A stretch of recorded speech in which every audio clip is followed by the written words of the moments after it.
Hello, I'm Elise, and for years, my family tried to erase me as if I never existed. But what they didn't know was that a $2.7 million trust clause they forgot about froze everything in place, right when I thought I was done for. Can you imagine being pushed to the edge by the people who should love you the most? They stole from me, manipulated me, and yet, here I am, still standing. But why? Why would a family do that to their own? Before we dive in, tell me, have you ever felt betrayed by your own blood? Where are you watching from? I'd love to know. Drop a comment below, and let's connect. It had been years since I'd set foot in my family's home. The distance, both physical and emotional, had grown wider with each passing year, but here I was again. The sprawling mansion, nestled in the hills of California, looked the same as it always had. Perfectly manicured lawns, pristine white walls, and that unmistakable air of wealth that always felt foreign to me. I stepped through the grand double doors, my heels clicking against the marble floors as I entered. The family was gathered around the dining room table, but their gazes were as cold as the winter air outside.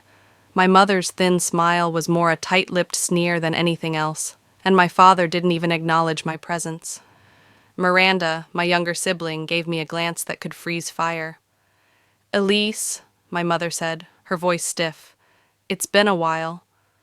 I didn't know what hurt more, the absence of warmth or the careful indifference they wore like a second skin. But I didn't have time to dwell on it. The feeling in the room, thick with tension, reminded me why I had left in the first place. Dinner was awkward, to say the least. Small talk hovered in the air like an unwelcome guest. My parents chatted about their latest trip to Europe, while Miranda recounted the new business venture she was working on. I was an outsider in my own family, a mere observer to a life I no longer understood. After the meal, I excused myself to the study, needing a moment to breathe. My father's office was exactly as it had been when I was a child, stacks of paperwork on the desk, an old leather chair creaking under the weight of years. But it was something in the corner of the room that caught my eye, an old manila envelope stuffed into the back of the drawer. Curiosity won over caution, and I pulled it free. Inside, I found an old document, my father's trust agreement. It was yellowed with age, but still legible. I skimmed through it, feeling an odd sense of both familiarity and trepidation. That's when I saw it, a clause, hidden deep within the language of legal jargon. A clause that gave me control over the family estate, a clause that no one had ever mentioned to me. My father, in his endless attempts to control everything, had overlooked this one important detail. The shock hit me like a punch to the gut. I hadn't just been ignored. I had been deliberately left out, hidden in the shadows of a family I had long ago stopped belonging to. The power dynamics had shifted. This clause, it changed everything. I was no longer just the black sheep. I was now the person who held the key to it all. But before I could process what this meant, my phone buzzed on the desk. It was a text from Miranda. "We need to talk. This isn't over, Elise." I set the phone down and took a deep breath, trying to steady my racing heart. This was just the beginning, I knew. The trust clause had opened a door I didn't expect to walk through, but now that I was on the other side, I couldn't turn back. A few moments later, there was a knock on the door. Miranda's voice, cool and sharp, filtered in from the hallway. "I know what you found. Don't even think about using it." I walked over to the door, hesitating for a moment before opening it. "And what are you going to do about it?" I asked, my voice steady despite the storm of emotions swirling inside. Her eyes narrowed. "I'll do whatever it takes to stop you." Miranda had always been my rival, but now she was the enemy, and I wasn't about to back down. Later that night, in the quiet of my old bedroom, I paced back and forth, the weight of what I had uncovered pressing heavily on me. I had to prepare. Miranda was no fool. She would fight for control, and she'd do it with everything she had. But so would I. The game had changed, and I had every intention of winning. The house smelled the same, an odd mixture of expensive wood polish and stale air. I could hear the faint sound of classical music playing softly from the living room as I walked through the hallway of the house I used to call home. But it no longer felt like home. The coldness that enveloped me was the same, yet now it carried an even sharper sting. My family's indifference cut through the silence, and I felt it settle around me like a suffocating cloud. Miranda was in the kitchen, her back turned as she rummaged through the cabinets. When I entered, she stiffened, clearly aware of my presence, but didn't turn around. The animosity between us was thick, palpable, like something we both carried but never spoke about. "What do you want, Elise?" Miranda's voice was cool, detached. I stood there for a moment, gathering my thoughts, feeling the weight of everything that had happened in the past few days. The trust clause discovery was only the beginning, and I needed to dig deeper. The trust had been hidden from me, but that was only the surface. There had to be more layers of deception, more manipulation, and I knew exactly where to start. "I need to go through some of Dad's old papers," I said, my tone casual but calculated. "I've been thinking about what he might have left behind." Miranda didn't respond immediately. I could feel her watching me now, assessing me, weighing her options. She knew I was onto something she wasn't prepared for. "Sure," she finally muttered, still not meeting my gaze. I walked past her, feeling the subtle tension that radiated off her. As I entered the study, the room seemed frozen in time, just like everything else in this house. I went straight to the desk, where I had once sat, flipping through my father's papers when I was younger. I sifted through the piles, my fingers brushing over legal documents, old letters, and photos. Then, my eyes caught sight of something, a document, slightly yellowed at the edges, folded neatly in a corner of the drawer. I pulled it out and unfolded it, my breath catching as I saw the signatures. One was unmistakably my father's, but the other, it was Miranda's. I froze. The signature was an exact match, too perfect to be a mistake. I examined the document more closely. It was one of the papers regarding the family assets. My father's name was there, as the executor, but Miranda's signature was appended as a witness. The document was forged. My blood ran cold. This wasn't just a simple oversight. Miranda had deliberately falsified my father's signature to gain control over family assets. She had been taking what was rightfully mine for years, without a second thought. Anger surged within me, but so did a sense of clarity. I wasn't just an outsider here. I was a target, and I needed to act before it was too late. I shoved the papers back into the drawer, making sure everything looked undisturbed. The weight of what I had just discovered sank in, and for a moment, I felt a sense of disbelief. My own sister, the person I thought I could trust most in this world, had done this. She had lied to me, manipulated our father's legacy, and now she was doing everything she could to steal it from me. The anger was fierce, but beneath it, there was something else, something darker, a desire for justice that I hadn't realized was simmering beneath the surface for all these years. I wasn't going to let Miranda get away with this. As I left the study, I was faced with the coldness of the house once again. But this time, I wasn't just a passive observer. I had a plan, and now it was all about execution. Miranda was waiting for me when I returned to the kitchen. Her eyes were narrowed, suspicious. She knew something was off. "What did you find?" she asked, her voice low, her gaze fixed on me. I met her eyes, and for a moment the world seemed to pause. I could feel the weight of the secret hanging between us, but I wasn't ready to expose everything yet. Not yet. I took a deep breath. "I found something that belongs to me," I said quietly, watching as her face flickered with a brief flash of uncertainty. "And I'm not going to let you take it." Her lips curled into a tight smile, but there was something hollow about it. She knew this was just the beginning of a much larger battle.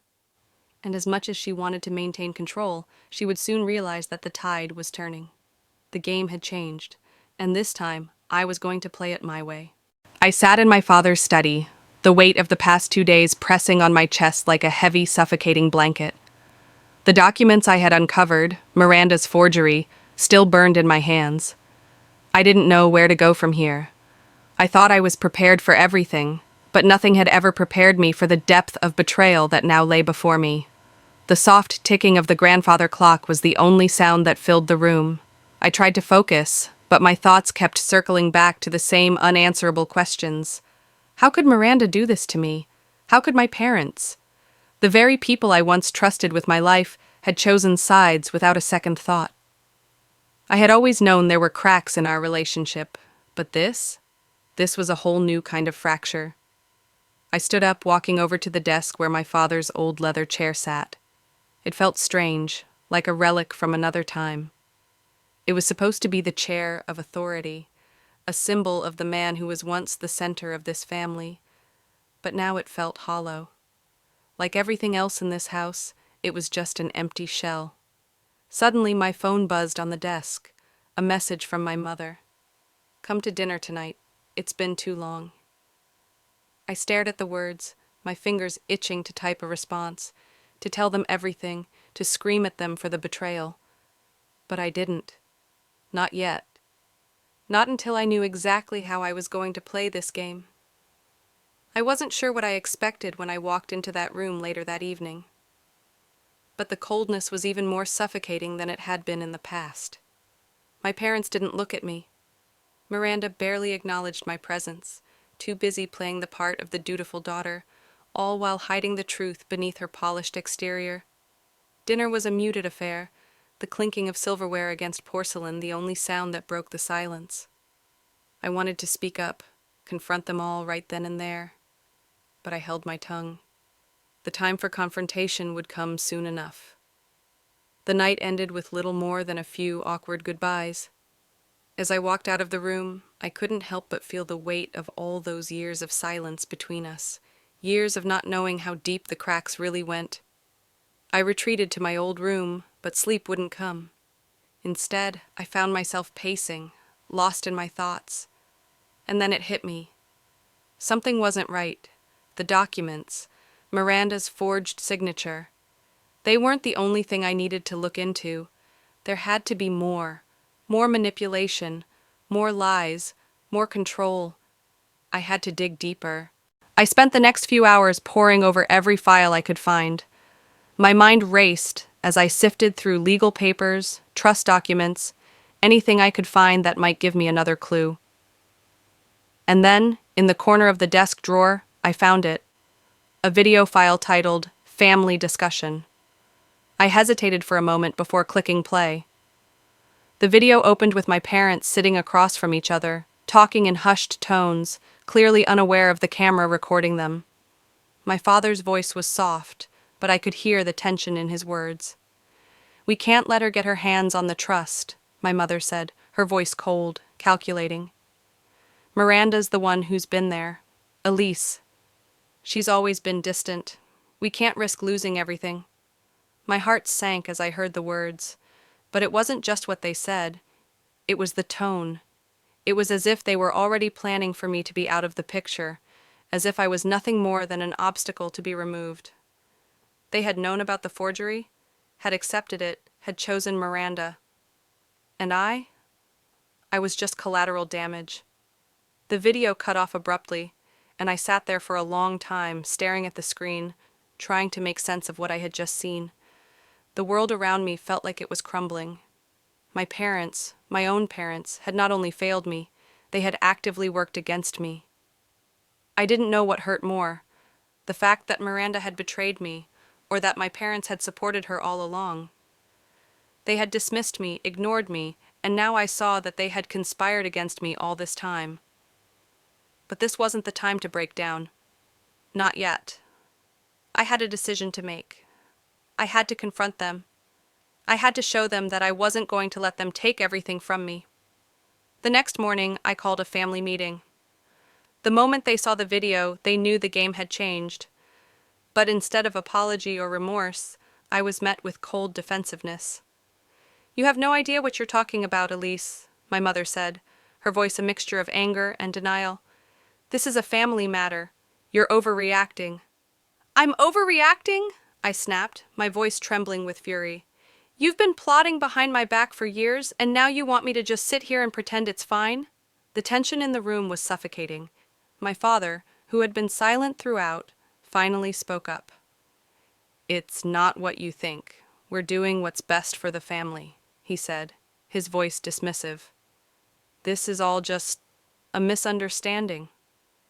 I stood in the center of the house that once felt like home, the place that now felt like a cage closing in on me. The family dinner was underway, the kind of event that used to be filled with laughter, chatter, and the hum of family life. But tonight, it was nothing but a facade. Miranda, ever the perfect daughter, smiled at me as if nothing had changed, but the tension in the room was palpable. It was thick enough to cut with a knife. My fingers clenched at my sides, the weight of the forged documents pressing against my skin like a constant reminder of the betrayal. I hadn't come here to find peace or reconciliation. I had come for answers, for confrontation. And tonight, I would have it. The room was filled with family members who barely acknowledged my presence. They all knew why I was here, and none of them were eager to face me. But none of them were prepared for what was coming. As the dinner continued, I couldn't shake the feeling that everyone was playing a part in this little charade, pretending that everything was normal. But nothing was normal. My sister had betrayed me. My parents had turned their backs on me, and it was all leading to this moment. Finally, the silence that had been building for weeks was broken. I stood up, my voice cutting through the quiet hum of the conversation. "Miranda," I said, my voice sharp and unwavering, "we need to talk." The room fell silent. Miranda looked up from her plate, her expression unreadable. "About what?" I took a deep breath, the weight of the moment settling in. "About the trust, about the forgeries, about everything you've done behind my back." Miranda's eyes widened, but only for a moment. Her composure quickly returned. "What are you talking about?" "Don't play dumb," I snapped. "I have the documents. I know you forged Dad's signature to steal from me, to steal from this family." The room was still. No one moved, no one spoke. For a moment, it felt like time had frozen. And then, as if on cue, Miranda's face hardened. "You don't know what you're talking about," she said, her voice cold. "You're just looking for someone to blame for your own failures. You always have been." My heart pounded, a mix of fury and disbelief surging through me. How could she be so calm, so dismissive? She had manipulated everyone, including our parents, and now she was turning this around on me. I could feel the anger rising in my chest, but I didn't let it consume me. I wasn't going to let her manipulate me again. Not this time. "I know exactly what I'm talking about," I said, my voice low but steady. "And I'm not going to stand by and let you destroy everything." As I spoke, I watched my parents. My mother's eyes shifted uncomfortably, her gaze flicking between Miranda and me. My father, as always, remained silent. "Mom, Dad," I said, turning to them, hoping for something, anything, that would show me they were on my side. "Are you just going to let this happen? Let her get away with it?" There was a moment of hesitation, but then, just as quickly, the mask slipped. My parents didn't say a word. They just looked at me, cold and distant. It was as if they had already made their choice. "We've already made our decision," my mother said, her voice soft but firm. "You're making this into something it's not. You're just too emotional about it." My mind reeled. This was it, the final betrayal. They were siding with Miranda. They always had. I had expected many things in this confrontation, but this, their total indifference to the gravity of the situation, was too much to bear. It was a slap in the face. The very people who should have had my back were now the ones pushing me out, leaving me to fight alone. I felt a wave of despair wash over me, but it didn't last long. The anger quickly overtook it. I wasn't going to let them get away with this. "You're making a mistake," I said, my voice steady despite the fury bubbling inside me. "All of you, but I won't let you take everything from me." I turned and walked away from the table, feeling their eyes boring into my back. The silence followed me as I left the room, but it wasn't the silence of guilt or shame. It was the silence of a final decision being made, a decision that would shape everything to come. I knew now that my family was no longer my family. They had chosen their side, and I had to choose mine. The door slammed behind me as I exited the house, the cold night air biting at my skin. But I didn't feel cold. I felt alive. More alive than I had in years. This was my fight now, and I would win. I sat by the window in my apartment, the setting sun casting long shadows across the room. The amber light reflected off the glass, but I couldn't focus on the beauty of it. My thoughts were clouded with the chaos of everything that had happened. The truth was finally out, but the weight of it all was overwhelming. The fight had only just begun, and every step forward felt like a step into the unknown. Miranda's lies were no longer just whispers. They were loud, undeniable truths that I could no longer ignore.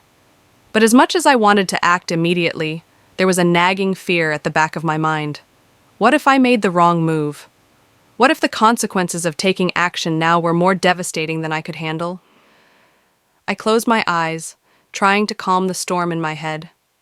The thought of facing my sister, of confronting the people who should have had my back, was too much. But then again, I had no choice. I couldn't let them win. Not this time. My phone buzzed, pulling me out of my thoughts. It was a message from my lawyer, asking me to meet with him. I had been expecting this. The real battle was about to begin. I grabbed my jacket and made my way to the office. As I walked through the streets, I couldn't help but replay the events of the past few days. The confrontation with Miranda had been inevitable, but it was the way my parents had reacted that stung the most. Their silence, their cold indifference, it had crushed me, and now I had to face the consequences of their choices. The lawyer's office was just as I remembered, sterile, professional, with a hint of coldness that seemed to match the severity of the situation. He greeted me with a nod, motioning for me to take a seat across from him. "We need to talk about Miranda," he began, his voice steady but heavy with the weight of the information he was about to deliver. "She's been more strategic than we initially thought. This isn't just about the will anymore." I leaned forward, my heart racing. "What do you mean?" He took a deep breath. "Miranda has been using her connections, lawyers, financial advisors, even family members, to manipulate the entire situation in her favor. She's been working behind the scenes to secure assets and push you out. It's not just a legal battle anymore, Elise. It's a conspiracy." The words hit me like a punch to the gut. Miranda had planned this for far longer than I had realized. She wasn't just taking what was mine. She had orchestrated a whole web of deceit. And I had been too naive to see it. I fought to keep my composure. "What can I do?" "You need to be careful," he said. "Miranda has allies, and she knows how to play the game. If you're going to fight her, you'll need to outsmart her, not just outlast her." His words were a wake-up call. I had been reacting, trying to piece everything together as I went. But I needed a plan. I couldn't afford to let my emotions guide me anymore. This wasn't just about the money or the estate. It was about my future, my independence. And Miranda was going to take everything from me if I let her. As I left the lawyer's office, my mind was racing. But the moment I stepped outside, I was struck by a sudden call. My mother's name appeared on my phone screen, and I hesitated before answering. "Elise." Her voice was soft, almost apologetic. "We need to talk." I could feel the pit in my stomach tighten. What more could they possibly have to say? But I knew I had to hear it. For better or worse, they were still my parents, and this was the last thread of connection I had left. I agreed to meet her, knowing that this conversation would be no different from the others, full of empty promises and shallow attempts at reconciliation. The meeting with my mother was as uncomfortable as I expected. We sat in a quiet cafe, a neutral ground where she could pretend to be concerned, while I fought to keep the anger at bay. "I'm sorry for everything, Elise," she said, her voice full of regret. "I know you feel abandoned, but Miranda, she's your sister. We can't just turn our backs on her." I stared at her, the frustration building inside me. "You've already turned your back on me, Mom. You chose her over me, over what's right." Her eyes welled up, but she didn't cry. Instead, she looked away as if she couldn't bear to face the truth. "You don't understand," she whispered. "We've been through a lot as a family. It's not as simple as you think." I stood up, pushing my chair back so forcefully that it scraped against the floor. "No, it's simple. You've been lying to me. You've been helping her destroy me. And now you want me to just accept it?" I turned to walk away, but she grabbed my arm. "Please," she pleaded.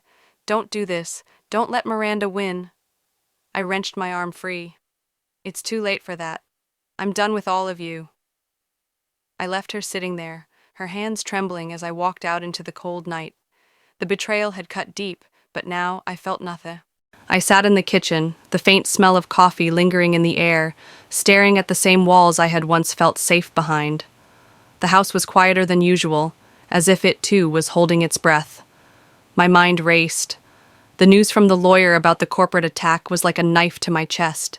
My family's legacy, the thing my father had worked for all his life, was being torn apart, and the weight of it all was suffocating. I had been battling Miranda and the web of lies she had spun. But now there was a new threat, one far bigger than I had anticipated. I thought I was just fighting for my inheritance, for what was rightfully mine, but it had grown into something much more important: the survival of the family business. My hands shook as I gripped the edge of the table. I wasn't ready to give up, not now, not when the stakes were higher than ever. The meeting with the legal team was a blur. I had to force myself to focus, but the words felt distant. Rival company, hostile takeover, Miranda's involvement. I felt like I was drowning in it all. The room was filled with tension, the lawyers scribbling notes as they discussed strategy. But all I could think about was how Miranda had been feeding information to the rival company, how far her betrayal ran. This wasn't just about inheritance anymore, it was about everything my father had built. I could feel the sweat beating on my forehead. The pressure was unbearable. I left the meeting with the weight of the world on my shoulders. As I walked through the halls of the house, my thoughts kept circling back to Miranda. Her manipulation, her cold disregard for everything we once were, it was all part of a larger plan. But what was her end game? What did she really want? That's when I stumbled upon the final piece of the puzzle. Miranda had been secretly investing in the rival company for years. She had played me, played all of us. The shock of it hit me like a cold wave, and for a moment I couldn't breathe. She wasn't just trying to take my inheritance. She was trying to destroy everything. My father's legacy, the family business, it was all at risk because of her. The realization was bitter, and as I stood there in the empty room, I felt more alone than ever. My family had turned against me, and Miranda had spread her web so wide that even my cousin had fallen under her influence.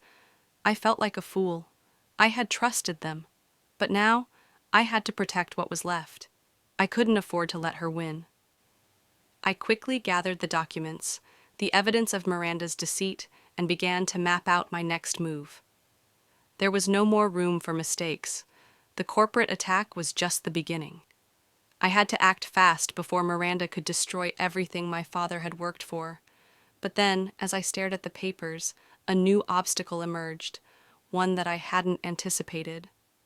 The trust clause, it froze the inheritance, the $2.7 million I needed to fight back. Miranda had engineered this, locking me out when I needed it the most. I stared at the words on the page, feeling the weight of my defeat. This was the last piece of her plan, taking away my ability to fight back. But I couldn't give up. I wouldn't. I spent hours searching for a way around the clause, but it was no use. The legal barrier was airtight. I had to find another way. There had to be a loophole, a way to turn this around. I felt a burning sense of urgency. I wasn't just fighting for money anymore. I was fighting for my father's legacy, the family business, everything that was supposed to be mine. Just when I thought I couldn't take any more bad news, I received another call from my lawyer. The rival company had intensified its attack. They were using every underhanded tactic they could find to squeeze me out. And now, they had Miranda's full support. I could hear the panic in my lawyer's voice. Time was running out. I felt a deep sinking feeling in my stomach, but it wasn't fear that coursed through me. It was anger, a righteous, unyielding fury. Miranda had crossed a line, and now it was time for me to make her pay for every single thing she had done. The last confrontation was coming. I could feel it in every nerve, in every fiber of my being. This would be the moment that defined everything. I had no choice but to face it head-on.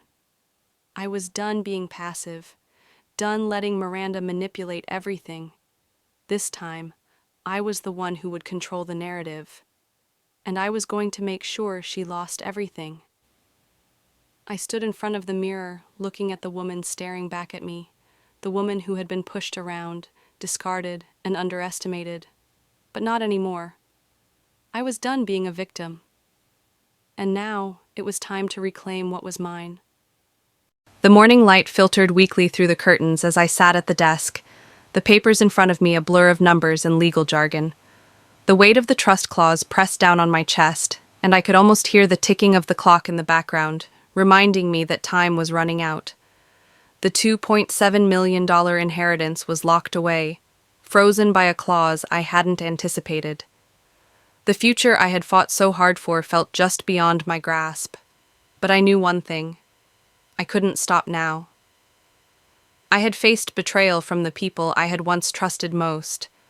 Miranda had played the long game, and now, with my inheritance out of reach, she was making her move to control everything. The question I faced wasn't just about money. It was about protecting what my father had built, about ensuring the legacy of everything he worked for wasn't destroyed by greed and manipulation. I leaned back in the chair, staring at the ceiling. A part of me wanted to give up. The fight had been long, and the losses piled up. But another part of me, the part that had fought this far, refused to let her win. The phone call from the lawyer had come just a few hours ago. The news was worse than I'd feared. The corporate rival that Miranda had been feeding information to wasn't just a threat to my inheritance. They were making a hostile move to take over the family business itself. Miranda's betrayal had gone beyond simple manipulation. She had made deals with the enemy, and now the very thing my father had worked his entire life to build was at risk. I had never felt so angry, so powerless, yet at the same time I felt a surge of determination. This fight was no longer just about protecting my inheritance. It was about protecting my father's legacy. As I pieced together the clues, the weight of Miranda's scheming became clearer. She had been investing in the rival company for years, slowly positioning herself to take over not only the family estate, but everything my father had built. Her betrayal was deep, and it was calculated. She had played us all, and now she was coming for everything. But I wasn't going to let her win. I wasn't going to let her destroy everything my family had worked for. I pulled myself together and scheduled an urgent meeting with the family's legal team. We needed to figure out how to stop Miranda and protect the business. My mind raced as I prepared for the meeting, knowing the stakes had never been higher. As the meeting unfolded, I saw the full scale of the attack we were facing. Miranda had used her connections, her knowledge of the business, and the legal loopholes to turn this into a full-scale assault. We couldn't rely on anything anymore. The trust was frozen, and the rival company was closing in. Then came the final blow. As we combed through the legal documents, I discovered the clause Miranda had slipped into the trust. The inheritance was frozen, and I couldn't access the funds I needed to fight back. It was as if everything I had worked for was slipping through my fingers. I sat there, stunned, as the reality of the situation hit me. But I refused to let it break me. This was just another obstacle, and I had learned how to fight obstacles before. The pressure mounted as the rival company ramped up their efforts. I knew I had to act fast. I needed to outsmart them, outmaneuver Miranda, and take control of the situation before it was too late. Every move had to be precise, calculated. I was running out of time, and I could feel the clock ticking louder with every passing second. But then something shifted inside me. The anger, the betrayal, the frustration, they all morphed into a single, undeniable force. I was done being pushed around, done being a pawn in Miranda's game. I was going to win. Just as I thought things couldn't get worse, they did. I received another call, this time from the lawyer. The rival company had intensified its attack, using every underhanded tactic they could find to sabotage the family business. The stakes were now higher than ever, but I wasn't going to back down. I was stronger than I had ever been. I wasn't just fighting for myself anymore. I was fighting for everything my father had built, for everything my family had worked for. With the pieces of the puzzle falling into place, I saw a way forward. It wasn't going to be easy, and I was going to have to be smarter than I ever thought possible. But the time for passive defense was over. I was going on the offensive.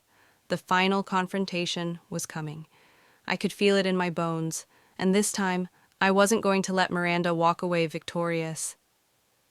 I walked into the courtroom, my heart pounding. The battle for everything I had worked for, everything my father had worked for, was about to be decided. The papers in front of me were a symbol of everything at stake, but I wasn't going to back down. I stood tall, every nerve on edge. This was the moment. I had prepared for this. I had been planning for this moment for months. The decision was in my hands now. The moment of truth had arrived. The judge prepared to speak, and the room fell silent. I held my breath, my mind racing.